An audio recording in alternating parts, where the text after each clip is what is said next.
தத்தித்தாதூதிரி தாதூதிரி தத்துதி துத்தி துதைதி துதைத்ததாதூதி தித்தித்த தித்தித்த தாதேது தித்தித்த தெத்தாத்தோ தித்தித்த தாது தாளசைக்கும் தாளாட்டில் தமிழ் கற்று பார் போற்றும் பாரதியின் கவி கற்று கம்பன் கவியல் இசை கற்று வந்ததே எனக்கு தமிழ் பற்று. கற்றோருக்கு சென்ற இடமெல்லாம் சிறப்பு. ஆம், அவையில் அமர்ந்திருக்கும் அவையோரை வணங்கி உங்கள் ஆசி கொண்டு மூவேந்தரின் தமிழ் கொண்டு நற்றமிழில் சொற்கொண்டு வள்ளுவரின் வாழ் கொண்டு சொற்போரிட வந்தேன் அன்னை தமிழ் கொண்டு. வாய்மை, உண்மை, பொறுமை, கடமை, கருணை, அன்பு, சுயக்கட்டுப்பாடு, நன்றியுணர்வு, சான்றாமை, ஈகை, விருந்தோம்பல், இல்வாழ்க்கை, கல்லாமை, கொல்லாமை, புலால் உண்ணாமை, தனிமனித ஒழுக்கம், சமுதாய ஒழுக்கம், ஆட்சி, அரசன், அறம், பொருள், இன்பம் என 133 அதிகாரங்களை கொண்டு 1330 வைரமணிகளை கொண்ட உலக அளவில் அதிக மொழிகளில் மொழிபெயர்க்கப்பட்ட பொய்யாமொழி, வாயிரை வாழ்த்து, முப்பால், உத்திரவேதம், தெய்வநூல், உலகப் பொதுமுறை என பல பெயர்களால் போற்றப்படுகின்ற திருக்குறளில் எனக்கு பிடித்த திருக்குறளை பற்றி ஒரு சில வார்த்தைகள் பேச வந்துள்ளேன். அச்சமுடையாருக்கு அறனில்லை ஆங்கில்லை பொச்சாப்புடையாருக்கு நன்கு என்ற திருக்குறளில் அச்சம் மற்றும் மறதி ஆகிய 2 விஷயங்கள் ஒரு மனிதனின் வாழ்க்கைக்கு எப்படி தடையாக விளங்குகிறது? அச்சத்திற்கும் மறதிக்கும் என்ன தொடர்பு?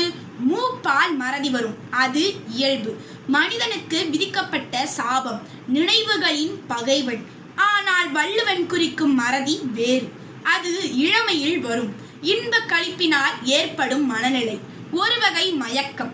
செய்ய வேண்டியதை செய்யா இருத்தல், அதை அறிந்திருந்தும் செய்யாமல் புறக்கணித்தல். சோர்வு என்பது ஆற்றல் இழப்பினால் உண்டாகும் தளர்ச்சி. உடல் சோர்வும் உள்ளச்சோர்வும் வலிமை குறைவின் அடையாளம்.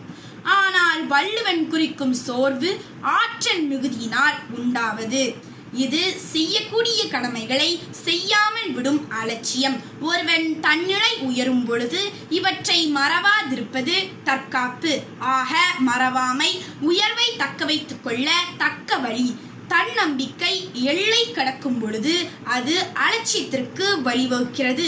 அலட்சியம் மயக்கத்தை தருகிறது, மயக்கம் சோர்வை தருகிறது, சோர்வு அச்சத்தை தருகிறது, அச்சம் ஒருவரிடமுள்ள எல்லா பலன்களையும் திறன்களையும் பயனற்றதாக்கி விடுகிறது. அதுவே அச்சத்திற்கும் மறதிக்கும் உள்ள தொடர்பு. நாம் அச்சம் மற்றும் மறதி ஆகிய 2ஐயும் கடந்து துணிவுடனும் நினைவாற்றலுடனும் இருந்தால் மட்டுமே வாழ்க்கையில் முன்னேற முடியும் என்பதை இத்திருக்குறள் உறுதிப்பட உணர்த்துகிறது. திசையெட்டும் தமிழ் மனம் வீசும் தமிழ் விளக்காய், தமிழரின் விவேகத்தை 8 திக்கும் எடுத்துரைக்கும் பொதுமறையாய், அவ்வை போற்றும் அறநூலாய், அகிலமே போற்றி பாடும் புகழ் நூலாய் ஒலிக்கின்ற திருக்குறளை தினமும் படித்தால் அகவருள் நீங்கி அறிவொளி வீசும். நாளை உலகம் உன் பெயர் பேசும். படிப்போம் திருக்குறளை, படைப்போம் புது உலகை. என் ஆசிகள் உங்களோடும், என் வாழ்த்துக்கள் உங்களோடும், உங்கள் ஆசிகள் என்னோடும் என்றென்றும் தொடரட்டும். நன்றி.